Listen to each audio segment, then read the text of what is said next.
Hallo aus Katar, liebe Motorsportmagazin.com Freunde und Formel 1 Fans. Ja, am Medientag hier gab es ein beherrschendes Thema, nämlich der bevorstehende Andretti-Einstieg.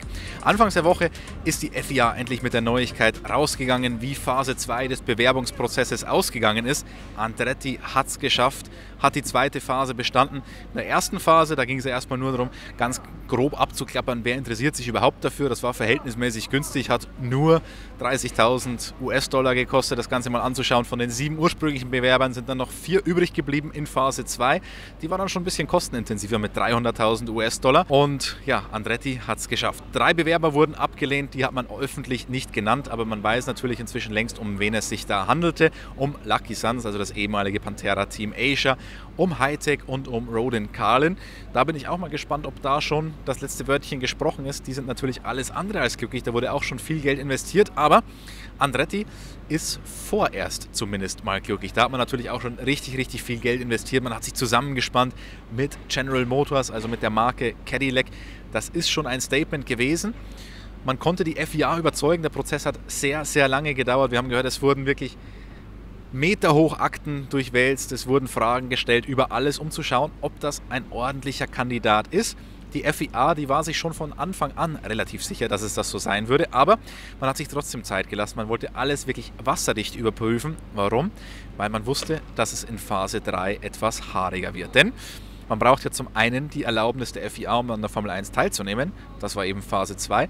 Aber dann braucht man auch noch ein Commercial Agreement. Und dafür ist nicht die FIA zuständig, sondern die Formel 1. Und das war schon absehbar, dass das ein bisschen komplizierter würde.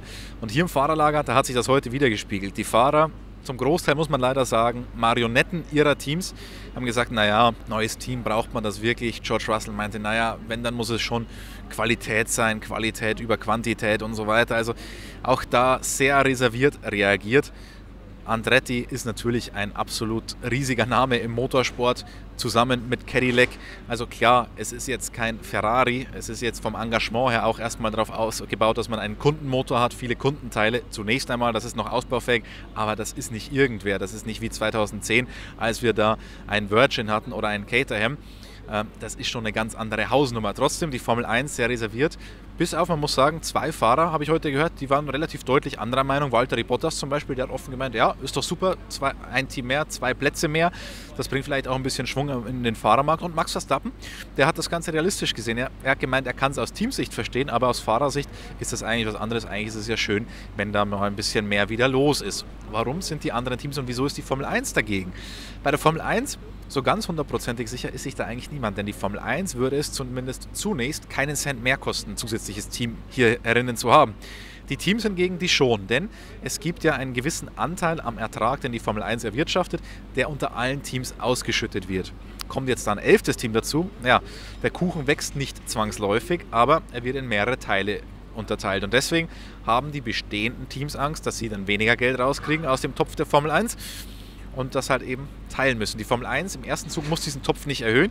Das könnte dann alles mit Concord Agreement 2026 kommen.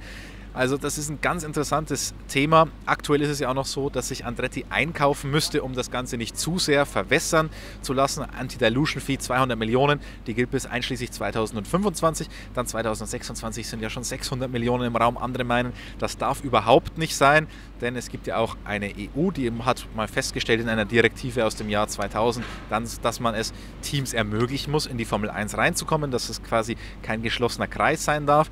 Also da gibt es noch sehr viele Themen, die diskutiert werden.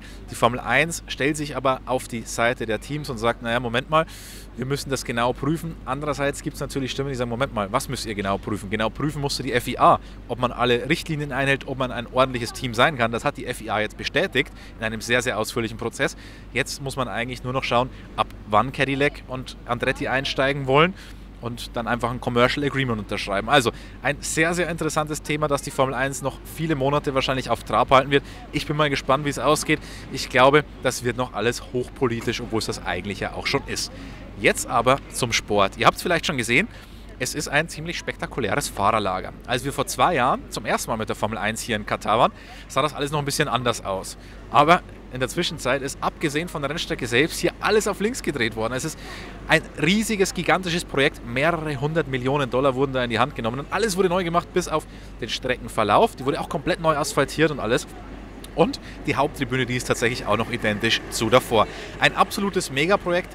Es ist noch nicht alles wirklich fertig. Es sieht jetzt einigermaßen okay aus, aber das war so last minute, das ganze Projekt. Egal, wo man hinschaut, viele Details, die sind noch nicht so, wie sie sein sollen.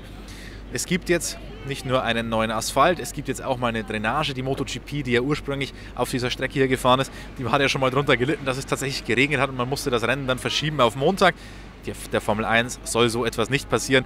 Also das war schon eine größere Aufgabe hier. Nicht nur die Infrastruktur, jetzt nicht nur die Hospitalities schön zu machen, noch ein bisschen mehr Tribünen, sondern auch eben was die Strecke angeht. Und was die Strecke angeht, da gibt es auch einiges an Kritik. Yuki Tsunoda zum Beispiel meinte, die Curbs, die sind eine absolute Katastrophe. Das sind Unterboden-Killer-Curbs, weil die so aggressiv sind und Track Limits hier ja ein großes Problem sind. Wenn man da mal über die Curbs ein bisschen drüber räubert, dann gehen die Unterböden kaputt. Vielleicht habt ihr es bei uns auf der Website in den letzten Tagen gelesen. Man wollte hier eigentlich experimentieren mit neuen Spezialcurbs, um eben die Track-Limit-Verstöße ein bisschen im Zaum zu halten. Das könnte hier tatsächlich ein großes Problem werden. Da hat man neue Auslaufzonen fast erfunden, denn das Problem ist ja, dass MotoGP und Formel 1 sich diese Strecke ja teilen. MotoGP hat sich da durchgesetzt mit ihrem Bedürfnis, noch einen Asphaltstreifen vor dem Kiesbett zu haben. Die Formel 1 wollte ein reines Kiesbett. Der Streckenbetreiber hat gesagt, naja, hier gibt es auch Trackdays, deswegen Kiesbett ist nicht so toll dafür. Deswegen hat man gesagt, okay, wir machen einen Asphaltstreifen für die Motorräder. Jetzt hat die Formel 1 aber wieder ein Track-Limits-Problem. Dann hat man sich als Formel 1 gedacht, wir probieren jetzt mal was. In Zandvoort hat man mal festgestellt, dass das Kiesbett ein bisschen ein Problem war, wenn man das gecuttet hat am Ende in dieser kleinen Arena, dass da immer sehr viel auf die Strecke geflogen ist. Deswegen hat man da Epoxy reingemacht, hat das verfestigt und das hat ganz gut funktioniert. Man hat immer noch viel Grip verloren. Also hat man sich gedacht, machen wir doch jetzt mal solche Betonplatten mit verfestigtem Kies. Das sind Platten, die kann man austauschen. Für die Formel 1 wollte man da eigentlich diese Platten hernehmen. Für MotoGP und andere wollte man dann einfach die flachen Betonplatten. Allerdings hat man sich jetzt doch dazu entschieden, die normalen Betonplatten zu nehmen. Denn Sprintwochenende, neue alte Strecke, das war alles ein bisschen viel auf einmal. Deswegen wollte man da jetzt auf Nummer sicher gehen und wird das dann wohl in einer zukünftigen Ausgabe hier mal testen. Trotzdem, die Curbs werden von einigen Fahrern moniert. Yuki Tsunoda hat ja gesagt, das wird die Unterböden kaputt machen. Tatsächlich sind die Curbs standardisiert, das sind keine extremen Curbs. Auf anderen Strecken sind die auch verlegt, das sind halt ein bisschen negative Curbs, da hat man mal 5 cm Unterschied, aber die FIA sagt, naja, dann fahrt halt einfach nicht so weit raus, dass ihr damit den Unterböden aufsetzt. Und das Problem der Track Limits oder zumindest der Curbs wird ein bisschen weniger werden als noch 2021, denn zum einen vertragen es die Autos gar nicht mehr so gut darüber zu fahren, ja, Yuki Tsunoda hat da schon recht, und zum anderen gilt bei Rennleiter Nils Wittig ja die weiße Linie als Track Limit und nicht wie damals die Curbs. Also, die Fahrer warnen ein bisschen davor. Ich glaube, es wird nicht ganz so dramatisch. Track Limits hoffe ich mal, dass doch einigermaßen gut wird. Und ich habe es angedeutet, Sprintwochenende. Ja, der 4. Sprint mit Shootout, tolles Format, zumindest Spektakel.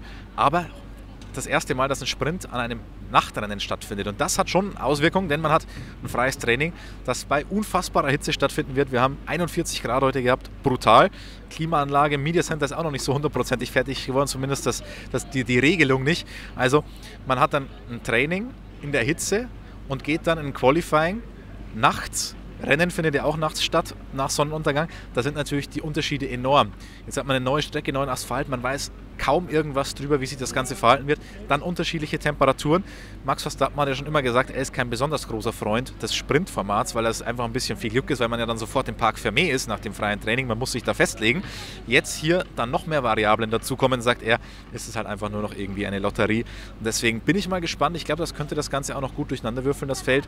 Ob es jetzt am Red Bull so viel ändern wird, sei mal dahingestellt. McLaren könnte hier tatsächlich richtig stark sein aufgrund der Streckencharakteristik, aber ich bin mal gespannt, ob es der ein oder andere ein bisschen besser hinbekommt als der andere. Und einer, der es ja immer besser hinbekommen hat, war Max Verstappen. Auch deshalb ziert er das Cover unserer neuen Printausgabe. Wunderschön, wie ich finde. Könnt ihr ab jetzt bestellen. Aber er könnte hier mal wieder alles besser machen als anderen. Er könnte Weltmeister werden und das tatsächlich schon am Samstag im Sprint. Der ein oder andere sagt, ist doch Quatsch, am Samstag dann schon einen Weltmeister zu haben. Aber in der Formel 1 Historie gab es das tatsächlich schon öfter. Es gab ja auch schon Grand Prix am Samstag. Also wäre es nicht zum ersten Mal, dass ein Weltmeister am Samstag gekürt wird. Ihm selbst ist es auch alles relativ egal. Meinte, naja, es kommt ja jetzt nicht out of the blue. Er ist ja schon drauf gefasst, ob das dann am Samstag oder Sonntag passiert, ist ihm relativ egal. ja, die Weltmeister damals, da war der Grand Prix am Sonntag, jetzt könnte er nicht so richtig feiern, weil er dann den Grand Prix auch noch fahren will, das hat er auch gesagt, er will den auch gewinnen. Also deswegen, es ist sehr wahrscheinlich, dass die Entscheidung fällt. Ich will euch jetzt die Rechenspiele hier gar nicht vormachen, das könnt ihr alles bei uns auf der Website nachlesen, auf motorsportmagazin.com. Kostenlose App übrigens für Android und iOS, da könnt ihr euch auch dann den Graphen genauer anschauen.